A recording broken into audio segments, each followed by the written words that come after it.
Tener derechos no sirve de mucho si no sabes cuáles son. Este es el espacio donde te explicamos fácil, rápido y directo lo que deberías saber como ciudadano. En Derecho para no abogados. Conoce tus derechos. Bueno, ya estamos de vuelta aquí en nuestro primer segmento en donde en Conoce tus derechos, justicia y memoria hablamos básicamente de antecedentes históricos, de las bases fundamentales del derecho, de la historia. Muchos de ellos empiezan con atrocidades humanas, con cuestiones sumamente complejas durante la historia que han dado paso justamente a la creación y a la evolución del derecho. El día de hoy, por ejemplo, tenemos lo que es el derecho internacional. Hablamos específicamente de una fecha que celebrábamos este 27 de enero. Me refiero a lo que el mundo recuerda, sobre todo a las personas que se despojaron de su dignidad, se las asesinó durante el Holocausto. Conmemoramos justamente esa fecha en honor a las víctimas, en honor a todas estas personas que dieron paso a la evolución del derecho, recordando las atrocidades no solo contra ellos, sino de la misma especie humana, de la misma atento contra no solo la vida, sino la dignidad, la vida digna. Así que bueno, empecemos con este segmento. Claro, asimismo analizaremos cómo el mundo respondió ante el genocidio, transformándolo así el dolor en las leyes y en la tragedia en la educación. Desde la liberación de los campos de exterminio hasta la conciliación de derechos humanos, recorremos también los títulos que defendieron nuestra era moderna. Y para comprender qué conmemoramos, primero vamos a conocer cómo nace el reconocimiento de este día. Por ende, Junior, antes de profundizar más sobre el tema, danos una breve introducción de lo que vamos a tratar el día de hoy. Así es, como siempre en este segmento, de lo que nos gusta partir, de donde debemos partir, es justamente de esa fecha. Hablamos del 27 de enero como una fecha no escogida al azar, sino como algo que representa simbólicamente y que fue democráticamente a través de la Organización de Naciones Unidas, con el acuerdo de los estados, que se declara este día como una fecha conmemorativa oficial dentro del calendario internacional de los derechos humanos. Es desde el 2005 precisamente, para ser más exactos, y bueno, esta conmemoración, al ser simbólica, no se limita únicamente a ello, sino que al ser derecho internacional compromete a los estados parte, compromete a que los estados y de forma individual se acoja a un compromiso global en el que están activamente recordando lo ocurrido, en el que se recuerda la liberación del campo de concentración, específicamente de Auschwitz. No solo es un dato histórico, es una lección permanente para los gobiernos y las sociedades que se recuerda a través de estos antecedentes que toma en cuenta la Organización de Naciones Unidas. Cuando hablamos del Holocausto, por lo general entendemos a esto como las cifras, como los muertos. Sin embargo, no se queda en eso, no hablamos simplemente de muertos, hablamos de la humanidad, hablamos de una historia en la que miles de familias fueron afectadas, separadas, destruidas, cuestiones profundas, inclusive como la misma cultura eliminada de dichas partes del mundo. Es una lección permanente, sin duda. Culturas milenarias que estuvieron al borde de desaparecer por simplemente horrores como el odio, que no se limitó de hecho a un solo pueblo, sino que también fueron afectados por el régimen nazi, más allá de los judíos, también pueblos, millones de personas romaníes, personas con discapacidad, opositores políticos del régimen nazi y grupos considerados, ojo, como indeseables. Actos de odio que sin duda no tienen que volver y que la humanidad lo recuerda a través de estos hechos y se formaliza jurídicamente por la Organización de Naciones Unidas. Claro, asimismo también nos trasladamos mentalmente a ese invierno de Auschwitz, que por lo general se dio en el año 1945, cuando las fuerzas aliadas abrieron las puertas del complejo de exterminio más letal, enfrentándose así también a una realidad que superaba cualquier pesadilla humana. Lo más valioso de ese día es que no solo se trata de un comunicado central de la ONU, sino de una promesa individual y soberana de cada nación que se compromete a no ser indiferente ante la historia. Por eso, la Asamblea General, al ser una decisión del órgano más representativo y democrático del mundo, este mandado da a reconocer que adquiere una validez jurídica y moral universal que ningún país puede ignorar. Esto ha tenido un alcance global Por eso hoy en día tanto la radio, la televisión y las instituciones educativas en todos los rincones del planeta se detienen lo que es su marcha para así reflexionar simultáneamente sobre el mismo hecho, uniendo así al mundo en un solo pensamiento. Cada 27 de enero no solamente recordamos una de las tragedias más grandes que se ha dado a lo largo de la historia, sino también un punto de reflexión para la humanidad como tal. Esta fecha nos recuerda que incluso después de tocar fondo, el mundo comenzó a recuperar su dignidad y su sentido en la justicia. En este camino, la ONU cumple un papel fundamental como guardiana de la memoria histórica, manteniendo viva la verdad para que los hechos no se distorsionen ni caigan en el olvido. Recordar también es una forma de honrar la dignidad humana, porque al hacerlo volvemos el nombre, la historia y el valor a cada una de las víctimas que se las intentó a reducir a simples números. Y sobre todo esto nos compromete con la paz internacional, a estar atentos, a reconocer el odio a tiempo como tal y a trabajar para que los conflictos actuales no vuelvan a convertirse en atrocidades que la humanidad no debe de volver a repetir. Así es, Emily. De hecho, lo que buscamos es básicamente que no se reduzcan estos recuerdos, estas conmemoraciones a frases bonitas. Hay una frase que nace justamente de esta conmemoración, sí, lo decía en el Nunca Más. Y repito, lo que buscamos es evitar en que se quede como una frase bonita, vacía, que se desgasta con el tiempo y que tiende a perderse. Lo que justamente se busca es su constancia, recordarla cada año como aquel suceso importante, aquel suceso que nos recuerda como seres humanos que la dignidad no se compra, que la dignidad es un valor, es un derecho inherente a cada ser humano, independientemente de su ideología, de sus tradiciones, de su cultura, de sus pensamientos, inclusive al ser políticamente opuestos a algunos regímenes.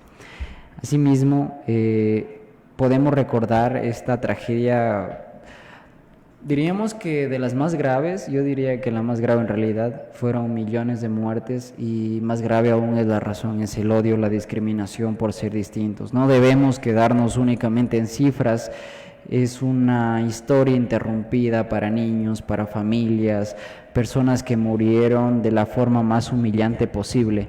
Y es entonces que nace este valor, justamente este principio en el que respetamos un derecho por sobre cualquier cosa, por sobre cualquier ideología, sobre cualquier tendencia política, valor, jerarquía, puesto de poder. Nos referimos a la dignidad humana justamente.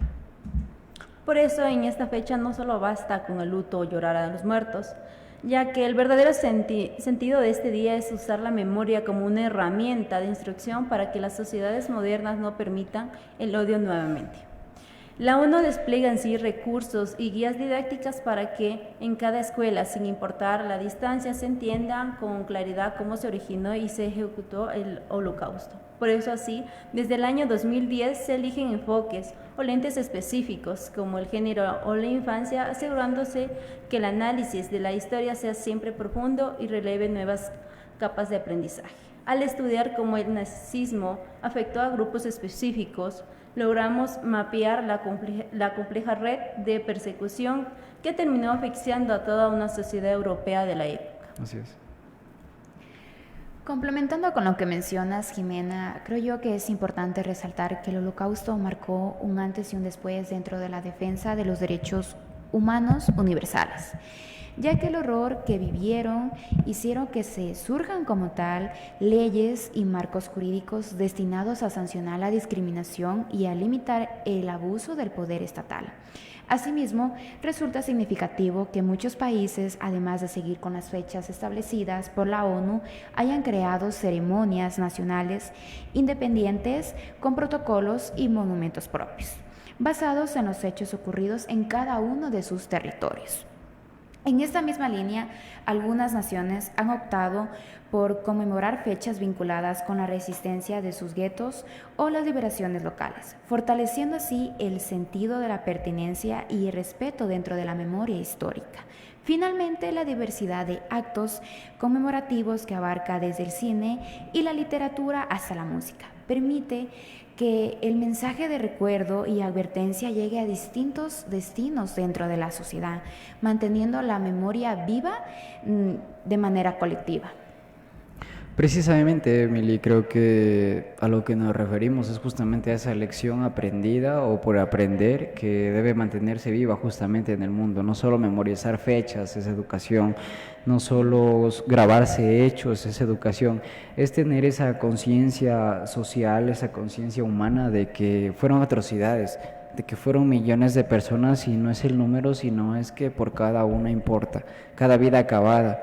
Entonces, es por eso que desde el año 2010, de hecho, al menos la intención de las Naciones Unidas es impulsar que cada conmemoración anual sea importante, para ello a través de un método que en mi opinión es muy lógico, es muy importante, y es que se aborde un tema específico con respecto al Holocausto y al recordatorio de estas vidas humanas que pues tuvieron fin en estos momentos y como seres humanos pues denigrados.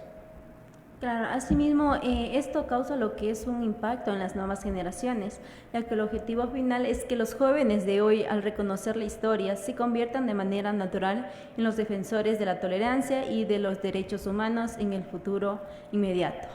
Reconocemos que cada país carga lo que es una cicatriz distinta. La ONU abraza en sí formas particulares de llevar el luto, entendiendo que cada cultura procesa la tragedia de manera diversa. En la última instancia recordamos que el fin de estos actos es construir en sí un mundo donde la diferencia no sea vista como una amenaza, sino más bien como una riqueza que se debe ser celebrada y protegida.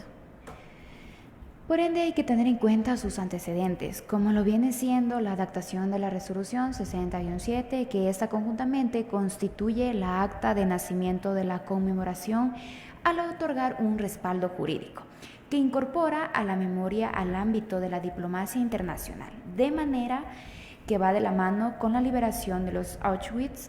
Este asume como un punto de partida por su profundo simbolismo, al pasar de ser la capital de la muerte industrializada a un monumento mundial de la conciencia humana. Por consiguiente, se da el apoyo a programas educativos que refleja el compromiso en las naciones a no solamente invertir en discursos, sino en invertir en hechos reales, como lo viene siendo la enseñanza, que luego esa misma trata sobre la historia, como el principal mecanismo de defensa social y rechazo total al negacionismo, que evidencia la firme situación legal de la ONU, que esta viene haciendo desde hace muchos años atrás esfuerzos para que estos tipos de pensamientos que todavía existen dentro de algunos grupos se vengan a erradicar y no se sigan extendiendo. Justamente, y de hecho es también importante recordar un factor que es sumamente importante, y es que cuando hablamos de los lugares históricos, por ejemplo, se los recuerda con mucha polémica, hay mucho morbo inclusive detrás de esto por algunos críticos, en teoría críticos, cuando hablamos de su conservación. Algunos piensan que estos antiguos campos de concentración responden justamente a eso, al morbo de las personas, o incluso como lugares para promover el turismo, y no es la idea principal, no es la idea que se debe preservar, que se debe enfocar. La idea que se debe preservar es justamente el ver a estos lugares como pruebas físicas de que estos hechos sucedieron, de que estas atrocidades sí pasaron y que no fueron hace muchos años en realidad. Fue una catástrofe humana sin precedentes, y básicamente estos lugares funcionan como testigos silenciosos de aquello que pasó, de aquello que debemos recordar, no olvidar jamás. Esta frase, solución final, es importante entenderla como un término que significó en el que no es que fue una explosión del régimen nazi, de una persona, de ira, de odio contra tal persona, algo irracional, una fuerza irracional de violencia que respondía, que accionaba, sino era un plan perfectamente diseñado para atentar contra la dignidad humana y acabar con las vidas de las personas. No debemos olvidar justamente eso y entender a qué nos referimos. Es un sistema de exterminio que evoluciona con el tiempo, y justamente por eso lo recordamos. Si nosotros lo permitimos, de aquí a unos años estos hechos pueden volver a repetirse. Claro, por eso es importante estudiar lo que son las etapas del odio, desde el lenguaje hasta la deshumanización, ya que permite esto a la comunidad internacional que intervenga hoy con mayor rapidez cuando se vean señales de alerta en cualquier país. La ley internacional contemporánea vigila y sanciona con rigor a los grupos que promueven lo que es las violencias basadas en el origen de las personas, heredando así la protección que nació desde el año 1945. Describimos como estos lugares de horror que han sido transformados en centros de aprendizaje donde el visitante debe de confrontar la realidad para salir de una conciencia renovada. Asimismo, advertimos que el odio siempre empieza con palabras. La resolución enfatiza que la incitación es la antesala de la violación física y esta debe ser controlada desde la raíz. Conforme con lo que tú nos mencionas, Jimena, el 27 de enero se viene a consolidar como un estándar internacional que permite al mundo medir su propia decencia y su compromiso ético en el ejercicio del poder. Esta fecha nos recuerda que la educación es una herramienta esencial de justicia, ya que enseñar la verdad histórica es la única forma de reparar el daño que ya se ocasionó, al menos simbólicamente, a quienes nunca tuvieron juicio y murieron en el anonimato por las cámaras de gas. Recordar también implica un acto de solidaridad con las víctimas y con los descendientes que quedaron vivos, reafirmando que su dolor forma parte de la memoria colectiva de toda la humanidad. En este sentido, la defensa de los derechos de minoría no es un gesto aislado de la realidad, sino una forma de proteger la humanidad en común. En efecto, de hecho, podemos ir recordando, ¿no?, casos concretos. Estamos hablando, por ejemplo, de lo que pasó justamente en el caso de El Wiesel. Estamos hablando de un joven que en 1944, cuando apenas tenía 15 años, fue separado totalmente de su familia, fue separado de su madre, de su hermana, para siempre. Fue para siempre. Fue deportado directamente al campo de concentración de Auschwitz, que posteriormente sería liberado. Fue arrancado de su hogar y justamente él caminó con su padre por muchísimos kilómetros. Fueron obligados, mejor dicho, a caminar durante varios días, sin comida, sin descanso, de la manera más denigrante, más inhumana posible, hasta llegar a otro campo de concentración denominado como Buchenwald. Allí su padre murió por agotamiento, por enfermedad. Y bueno, es justamente en este lugar en donde posteriormente, o unas semanas después de que ellos llegan, pues empieza la liberación justamente de este campo. Y se podría entender como que habría llegado la liberación, ¿no? Pero en realidad no, fue demasiado tarde para muchísimas personas. Ya muchas personas, como el padre de Elie Wiesel, ya murieron. Ya esta persona estaba acabada prácticamente, despojada de su familia, ver morir a su padre, y es justamente en abril de 1945 en donde las tropas estadounidenses justamente entran a Buchenwald y encuentran a jóvenes como Elie Wiesel, reducidos a cuerpos casi que irreconocibles, casi que muertos en vida, aún así guardando una esperanza de contar lo sucedido, de contarle al mundo lo que pasó. Es por ello que justamente entre 1945 y 1946 se llevan a cabo ya los juicios de Nuremberg. Es muy importante para quienes conocen de derecho justamente estos juicios. Es allí en donde parten lo que son los derechos humanos. Es la base, estos hechos son la base de la Declaración de los Derechos Humanos, de hecho. Se encuentran a estos jóvenes y es entonces que por primera vez los líderes mundiales de un estado fueron sentados en un banquillo para responder por sus crímenes e inclusive no tenían nombre. Hoy los podemos ver en nuestro Código Orgánico Integral Penal, en declaraciones internacionales de derechos humanos, en instrumentos internacionales de derechos humanos, y vemos que tienen nombre, pero en aquel entonces no lo tenían. Crímenes como de lesa humanidad, crímenes de guerra, genocidio y demás atrocidades que se puede considerar como las más graves porque atentan justamente contra la dignidad humana y la propia vida. Claro, asimismo conmemoramos a un sobreviviente de aquella época, que es Elie Wiesel. Primeramente, él nació en el año 1928, que presentamos la infancia de Elie, que fue en Transilvania, un niño que creció en un ambiente de fe y estudios sin sospechar que el mapa de Europa se transformaría pronto en una trampa mortal. Esto resulta paradójico ya en el mundo que firmará acuerdos para prohibir la guerra precisamente cuando las ideologías más violentas de la historia estaban a punto de tomar el poder absoluto. Es una de tantas, de hecho, de tantas historias que hubieron justamente en el Holocausto. No es que fue el único sobreviviente, hubieron algunos sobrevivientes que Prácticamente algunos en sus propios discursos habrán dicho que hubieran preferido morir antes que tener que contar esas historias en donde fueron separados de sus familias, en donde fueron tan humillados, acabados prácticamente de su vida, que básicamente lo veían como algo que no valía la pena. Estos juicios de Nuremberg no devolvieron a las víctimas a la vida, y es por eso que debemos valorarlo, porque si se dieron, hoy en día podemos al menos tener noción de derechos humanos, de derechos inherentes, contra los que de los que debemos sentirnos de alguna manera protegidos y que queremos que no se vuelvan a repetir.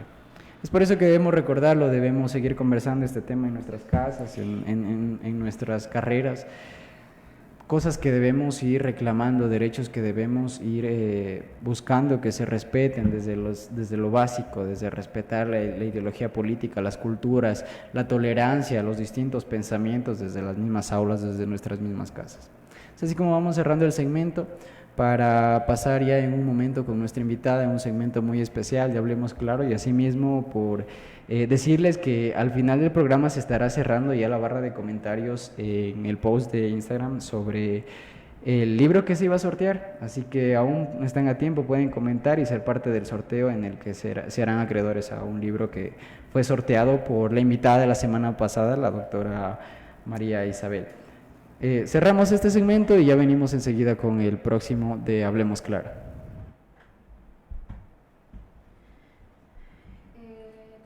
Enseguida regresamos con más de Derecho para No Abogados por la señal de UNL Radio.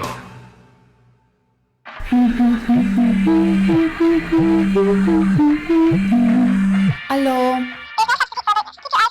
¿Que la Universidad Nacional de Loja es top 10 de mejores universidades públicas del país?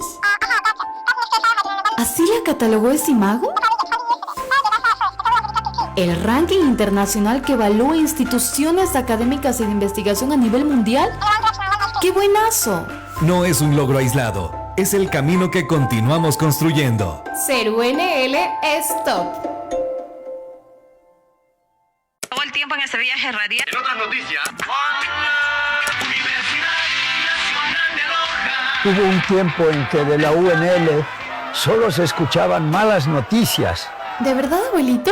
Hoy somos top. ¿Top? ¿Y eso qué es? Que estamos entre las 5 mejores U públicas del país según varios rankings internacionales. ¿Rankings internacionales? Sí, Times Higher Education mide calidad académica. Webometrics mide qué tanto impacto tiene la U en el mundo digital. Y UI Green Metric su compromiso con la sostenibilidad. Siempre supe que la UNL estaba para cosas grandes. No es un logro aislado, es el camino que continuamos transformando. Ser UNL es top. El año pasado, Ecuador se apagó, las lluvias no llegaron, las hidroeléctricas se detuvieron y todos lo sentimos. Pero de cada apagón puede nacer una idea. En la Universidad Nacional de Loja reunimos el conocimiento de nuestros ingenieros de la Facultad de Energía para crear el libro digital Casos Prácticos de Ingeniería Electromecánica. 13 soluciones reales para energías renovables, redes eléctricas y mecánica industrial. Proyectos listos para que, cuando la energía o algo más te falte, tú tengas la respuesta.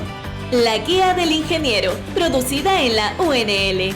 Descárgala ahora ingresando en el Facebook de la Facultad de Energía y enciende el cambio. Universidad Nacional de Loja. Educamos para transformar. 16:39.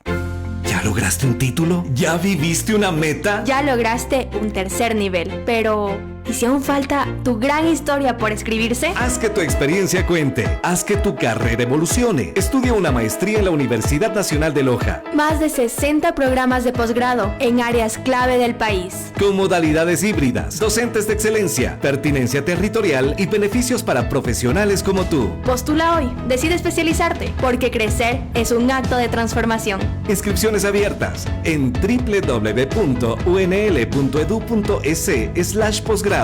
O escríbenos al WhatsApp 099-311-4465. Universidad Nacional de Loja. Educamos para transformar.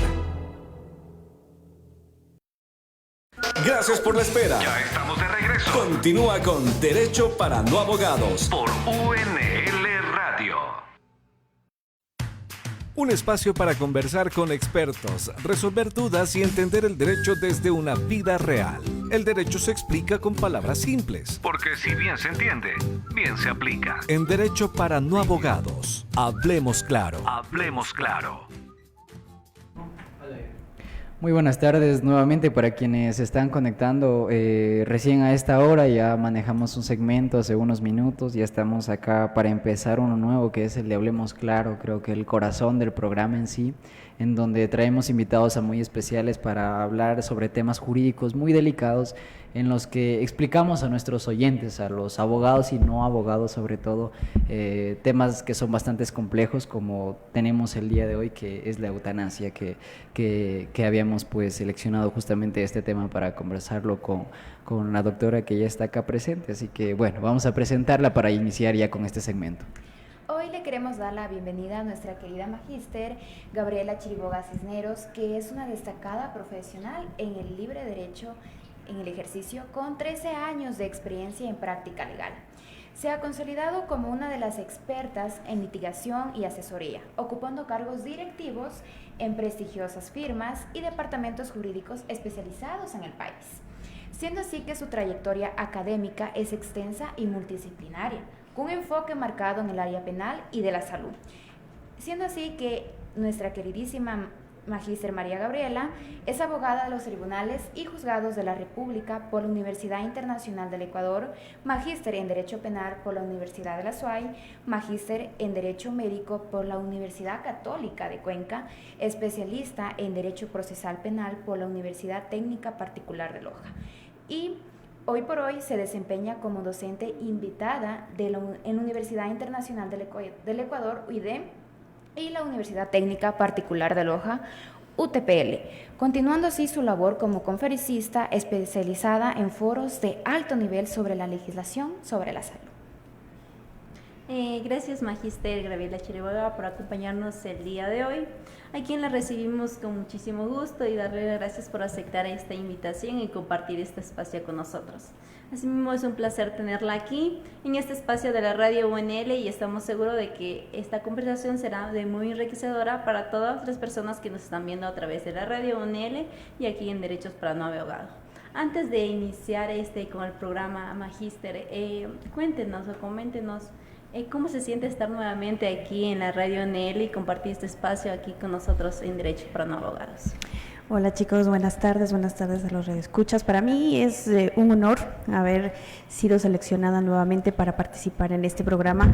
Me parece que es una iniciativa estudiantil de alto valor para la universidad porque permite que las personas que estudian Derecho y aquellas personas que no conocen el Derecho tengan la opción de poder estudiarlo aún sin saber nada muy formal y conocerlo, y obviamente eso nos permite mejorar la relación intersocial que el derecho nos propone a través de la ley y de las normas. Genial, y justamente mientras escuchábamos su presentación, pues escuchábamos lo del derecho médico, cómo es que partiendo del derecho se mete un enfoque justamente por el que tal vez fue seleccionada para que pueda asistir el día de hoy y hablarnos sobre el tema de la eutanasia. ¿Cómo es que llega a relacionar su carrera derecho con algo tal vez que contrasta bastante como lo es la medicina, el campo de la salud? Claro, es un poco difícil de creer, ¿no?, que el derecho se haya extendido tanto que haya llegado a la medicina, pero así es. El derecho es, al igual que la medicina, dos de las carreras que son transversales con todas. Inclusive me atrevería a extenderme a psicología también.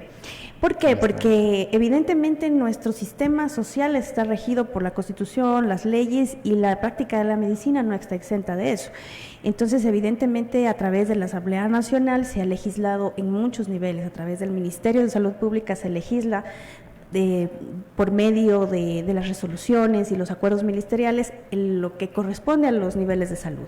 Entonces el derecho médico es una especialidad del derecho, como lo es penal, como lo es civil, administrativo, que estudia justamente las normas que rigen el accionar del personal sanitario y el acto médico como tal, que son dos cosas diferentes. El accionar del personal sanitario se refiere específicamente a todas las actividades que realizan médicos, enfermeras, personal administrativo, de salud, de servicios médicos, así como también las aseguradoras que generan servicios de salud salud prepagada. Y en cambio el acto médico ya es la intervención del profesional de la salud en el tratamiento del paciente. En efecto, creo que lo define bastante bien. El derecho creo que está en todo, ¿no? Está en todo, en absolutamente todo, y justamente relacionarlo a la medicina es algo principal, al tenerlo en nuestra propia Constitución, al necesitar de políticas públicas relacionadas a la salud en todo ámbito. Y es entonces en donde tenemos novedades en el Ecuador últimamente, en donde ya hablamos de distintas formas en las que el derecho llega a ser polémico en las áreas de la salud. Y es justamente en donde topamos el tema de la eutanasia. Así que partamos, ¿qué es la eutanasia y qué significa hablar de eutanasia hoy en Ecuador? Bueno, eutanasia es una forma deliberada y voluntaria de poner fin a un sufrimiento proveniente de una lesión, en el caso que lo define la Corte Constitucional, una lesión grave o una enfermedad en la cual los tratamientos paliativos no ejercen ningún cambio dentro de este padecimiento o sufrimiento que tiene la persona. Hay diferentes formas de eutanasia, está la activa, la pasiva y el suicidio asistido. La activa es cuando una tercera persona administra la medicación o el mecanismo para dar fin a este sufrimiento a través del fin de la vida, y la pasiva es evidentemente cuando existe o se interrumpe un tratamiento paliativo, es decir, la persona está con tratamiento paliativo pero se lo suspende o se lo termina de manera inmediata. Y el suicidio asistido es cuando el profesional de la salud proporciona los medios para que la persona se termine con su vida, por decirlo así, un poco crudo. Y bueno, ¿por qué hablamos de eutanasia hoy? Por Paola Roldán Espinosa. Ella era una mujer que fue una activista de la enfermedad esclerosis lateral amiotrófica, ELA. Es una enfermedad que causa graves estragos en las neuronas y genera una degeneración muscular provocada justamente por la muerte neuronal. Esta es una enfermedad incurable, degenerativa, que causa mucho sufrimiento y dolor porque poco a poco todas las extremidades dejan de funcionar porque va muriendo nuestras células que envían, las células neuronales que envían los mensajes a los músculos para que puedan moverse. Entonces, ella padeció muchos años esta enfermedad, fue una activista en relación a la conciencia de esta enfermedad, el diagnóstico, los tratamientos, las investigaciones, pero lastimosamente la evolución de su enfermedad la llevó a estar en un estado en el que era prácticamente imposible que ella se moviera o realizara las actividades que para nosotros nos parecen tan simples. Y pues ella decidió impulsar desde el año 2020 el tema de la eutanasia, hasta que finalmente propuso la acción de inconstitucionalidad del artículo 144 del COIP, que habla del homicidio simple, y solicitó también una suspensión de ese artículo para ser acreedora a un proceso de eutanasia, dado que ella estaba requiriéndolo, puesto que su enfermedad no se sabía cuándo iba a fallecer y ella seguía degenerándose y sin poder vivir plenamente. Mi querida doctora, dentro de lo que usted nos menciona, existe una sentencia numeral 6723-2024. Quisiera yo saber qué fue lo que realmente protegió la Corte Constitucional con esa sentencia, si la vida, la dignidad o la autonomía en sí de esa persona. Todos, absolutamente todos están interrelacionados, interconectados. La vida por sí misma, artículo 45 de la Constitución indica que es sagrada, inclusive desde la concepción. El 66, numeral 2 del 2 de la Constitución indica también qué es la vida digna. Entonces, evidentemente, la dignidad humana es un derecho fundamental a través del cual se ejercen todos los demás, la salud, la vida, la alimentación, el trabajo. Si el ser humano no tiene este acceso a esta dignidad, no puede ejercer ningún derecho.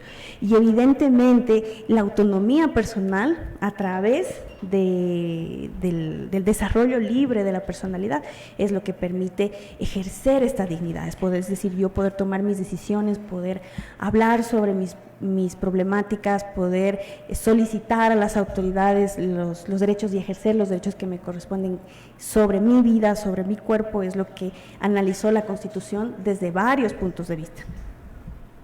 Desde el enfoque del derecho, ¿cómo usted entiende el concepto de la vida digna cuando una persona vive en sí un sufrimiento médico irreversible? La Constitución establece que la vida digna es poder alcanzar la satisfacción de todos los derechos que conlleva el ser humano: trabajar, tener salud, tener acceso a la cultura, a la educación, a la alimentación sana, Entonces, por ejemplo, cuando la Constitución analiza justamente el espectro de vida digna, analiza que las personas que están con un sufrimiento tan fuerte provocado por una enfermedad como el ELA, por un accidente de tránsito, por cualquier situación, una enfermedad grave o una enfermedad degenerativa incurable, que les impide alcanzar estos derechos, no alcanzan la vida digna.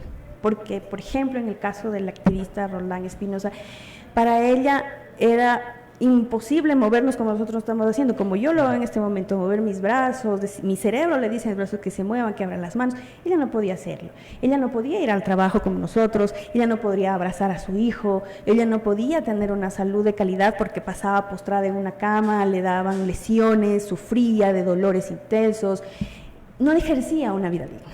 Entonces, evidentemente, la Corte analiza este concepto de vida digna en el pleno ejercicio de todas nuestras facultades.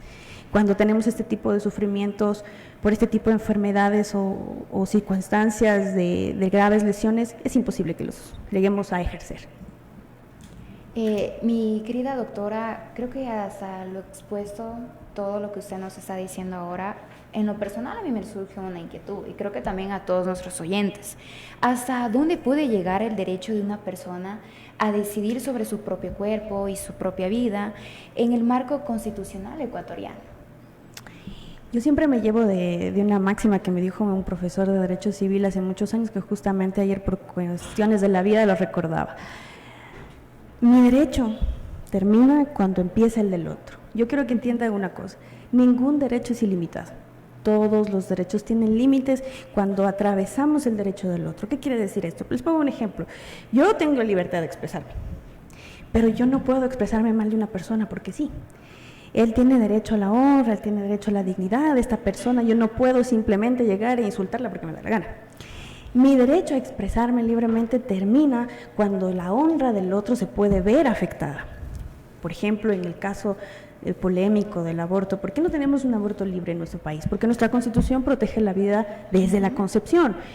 Una de las fuentes principales del activismo del aborto dice que obviamente uno tiene que tener derechos sobre el cuerpo y que la mujer puede tomar la decisión, pero eso va gravemente contra la posición constitucional de proteger la vida. Entendemos que el feto y las células que están allí no son personas sujetas de derechos, pero tienen una protección especial de la Constitución, entonces por eso no hay cómo darle paso o vía libre al aborto libre, valga la redundancia, como se pretende por parte de este activismo.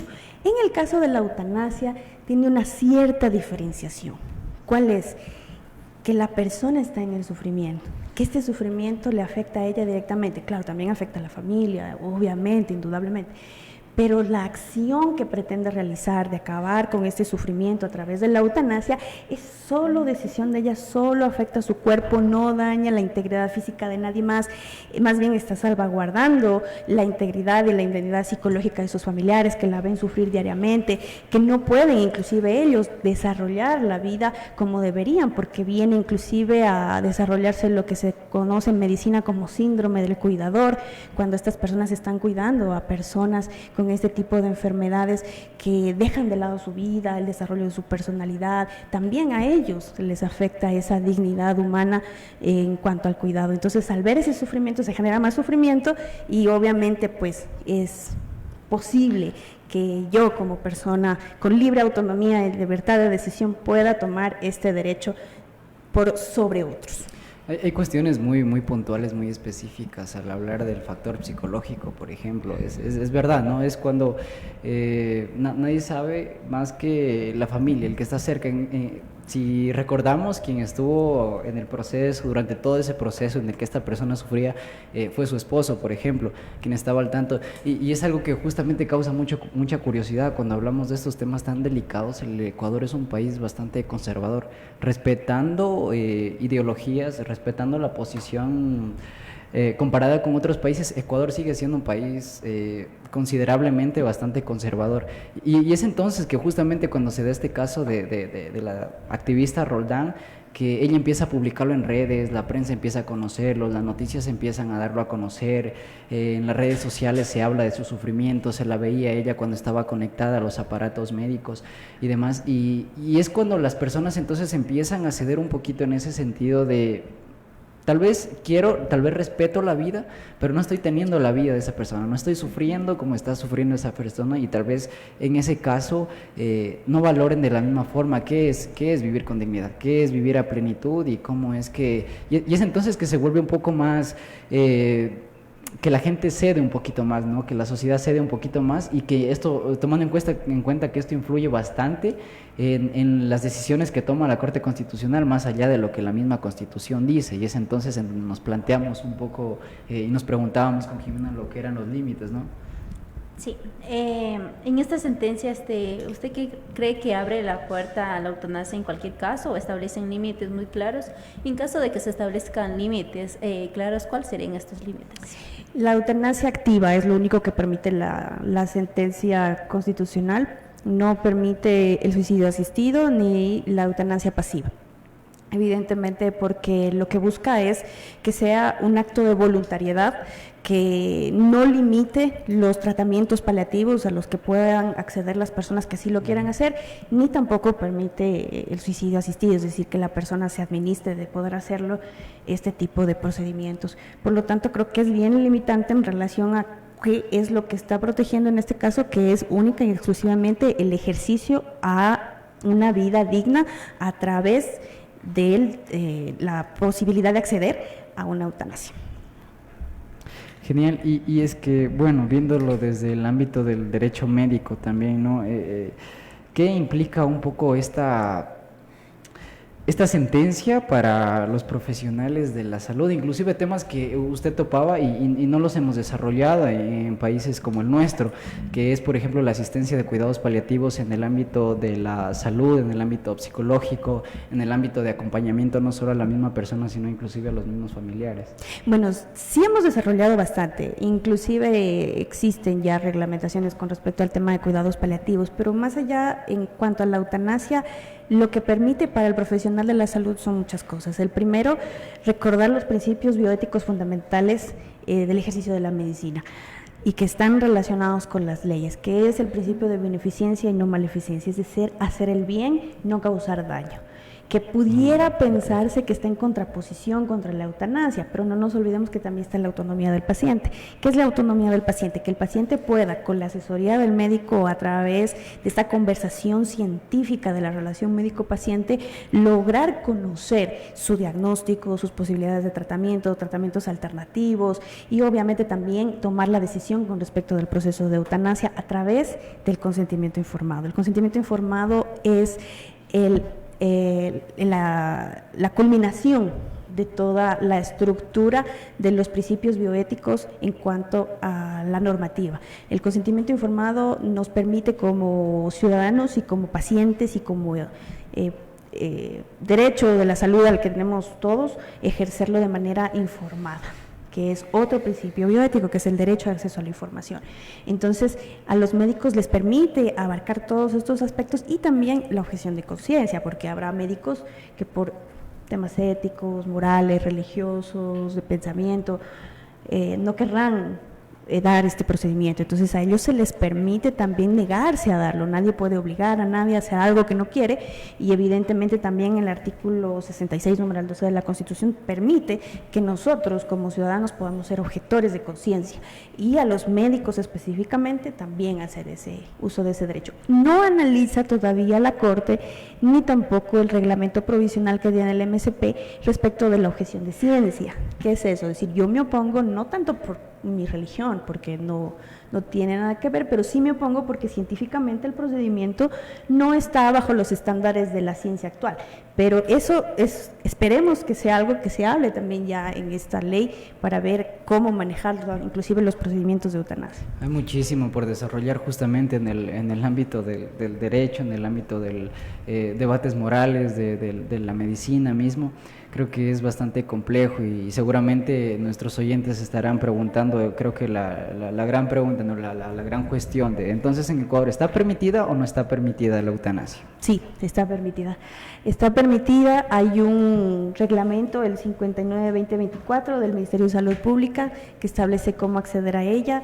Está ya un proyecto de ley debatiéndose en la Asamblea. Tenemos ya algunas normativas de iniciativa de los asambleístas que buscan ya que la ley esté estructurada como tal, a fin de que a partir de esta ley que fue dispuesta en la misma sentencia de la Corte Constitucional fuera entregada el proyecto por parte de la Defensoría del Pueblo, que la entregó dentro del tiempo, y obviamente también los asambleístas están analizándola, tengamos un reglamento ya completo en relación al procedimiento de eutanasia. Genial. Y bueno, como ya para concluir con nuestra última pregunta, porque se nos viene justamente un sorteo que está en su conocimiento, queremos concluir con esta pregunta que es el fin del programa. Tenemos una sentencia, pero no todo el mundo se paraliza a leer una sentencia, más que tal vez estudiantes de Derecho o abogados. Después de esta sentencia, ¿qué debería entender un ciudadano común sobre la eutanasia? Yo creo que no deberían pensar que es una regresión en cuanto al tema de la moralidad, de la religión, de la fe, porque como bien lo manifestó el Ecuador, a pesar de que es el segundo país en Latinoamérica después de Colombia que aplica ya la eutanasia como un derecho ciudadano y el 9º país en el mundo en aceptar la eutanasia como un derecho, debemos analizarlo desde el punto de vista de las personas que sufren, del ejercicio de nuestra dignidad, de hasta dónde podemos nosotros como ciudadanos limitar los derechos de los otros. Puede que tal vez no compartamos esta decisión, pero nadie nos obliga a tomarla. Lo importante es que el Estado proteja la existencia de esta decisión. Tal vez no sea para mí, pero puede ser para otro. Y no porque a mí no me gusta o no la comparto, yo tengo que limitar al que sí la necesita, la comparte y la requiere. Entonces creo que los ciudadanos deben entender la eutanasia como un derecho más, como si fuera el derecho a la salud, a la educación, el cual se ejerce libremente, sin ninguna presión y con la protección que la Constitución y la ley nos da. Muchísimas gracias, doctora. Creo que esas preguntas satisfacen bastante las curiosidades sobre nuestros oyentes, un tema tan importante que quisieran sacarnos sus propias conclusiones. Los debates morales, repito, creo que no se acaban, los debates médicos dentro del área de la salud misma, donde existe un gran contraste entre opiniones en el mismo derecho, pero creo que se va evolucionando justamente esta parte democráticamente, se va tomando decisiones, se va entendiendo cómo funciona. El caso de la activista Roldán fue un gran ejemplo de ello. Es así que bueno, cerramos este segmento, le agradecemos muchísimo nuevamente por estar acá, es su segunda intervención en nuestro programa de Derecho para No Abogados, así que le quedamos totalmente agradecidos. Muchas gracias a ustedes. Muchísimas gracias, ya venimos con nuestro sorteo luego del corte.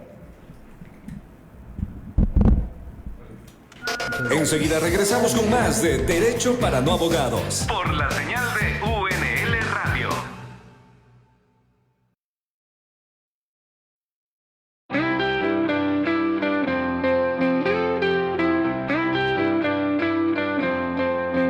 Bajo el cielo de nuestra Loja amada, donde los sueños están de nuestro lado, con docencia, investigación y vinculación, avanzamos con buena gestión. Cada rincón tiene 1000 historias, de triunfos, de retos y de glorias, estudiantes llenos de ilusión, con ejemplo de transformación. Universidad Nacional de Loja, donde el saber siempre se aloja, la fiesta vive en cada rincón, se siente la fuerza de nuestra unión. Universidad Nacional de Loja, donde el saber siempre se aloja, la fiesta vive en cada rincón. 166 años de fundación.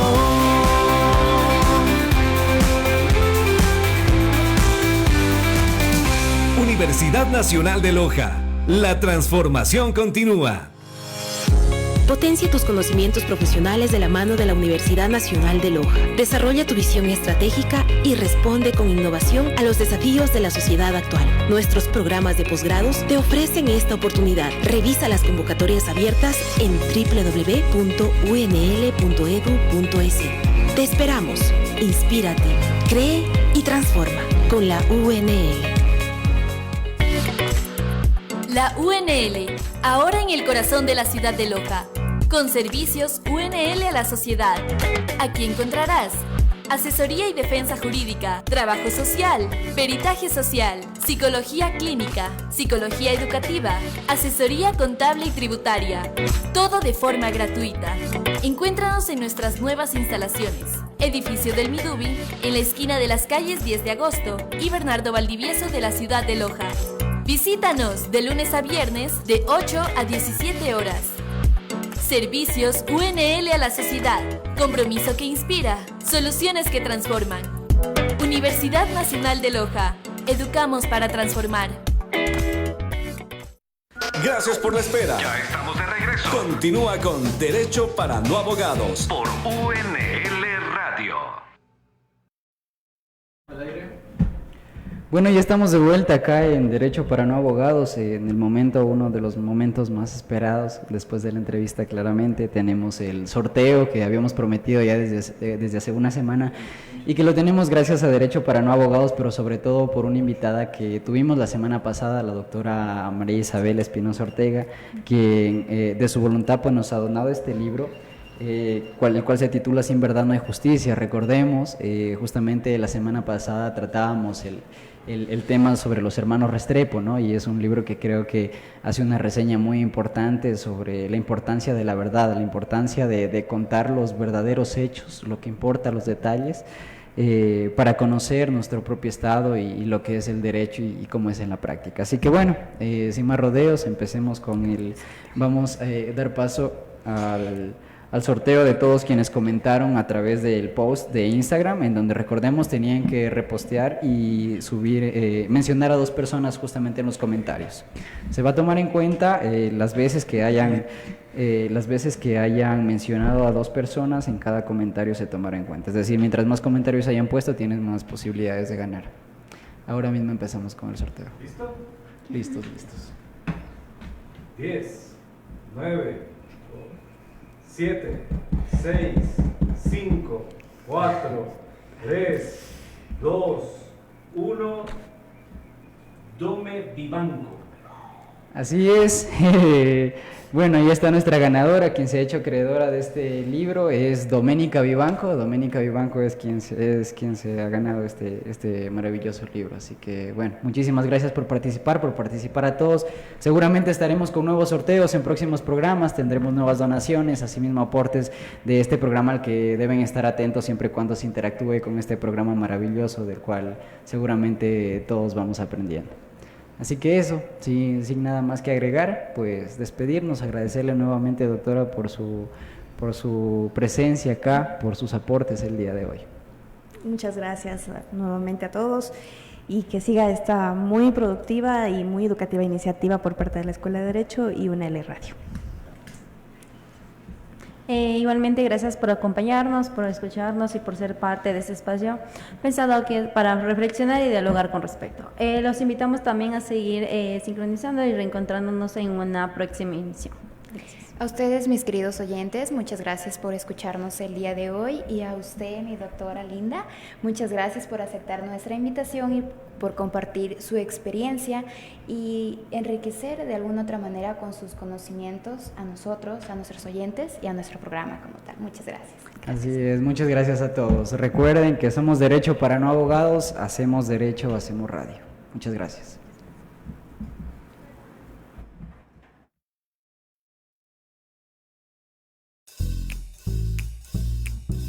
Y así cerramos un nuevo episodio de Derecho para No Abogados. Gracias por acompañarnos. Recuerda que entender tus derechos es el primer paso para defenderlos. Escúchanos la próxima semana por 98.5 FM, en Radio.Garden, www.unl.edu.es y en Facebook Live. Y si te lo perdiste, tranqui. El reprise es los domingos a las 7 de la mañana por la señal de UNL Radio. Hasta la próxima.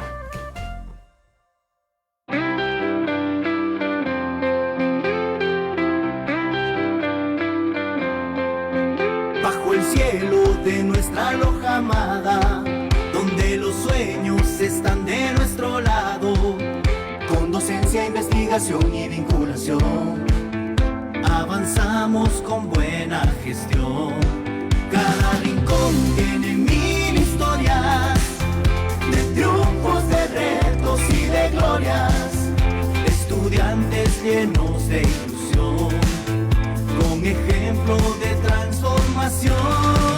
Universidad Nacional de Loja, donde el saber siempre se aloja.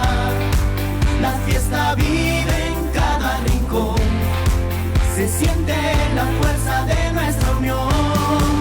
Universidad Nacional de Loja, donde el saber siempre se aloja. La fiesta vive en cada rincón, 166 años de fundación.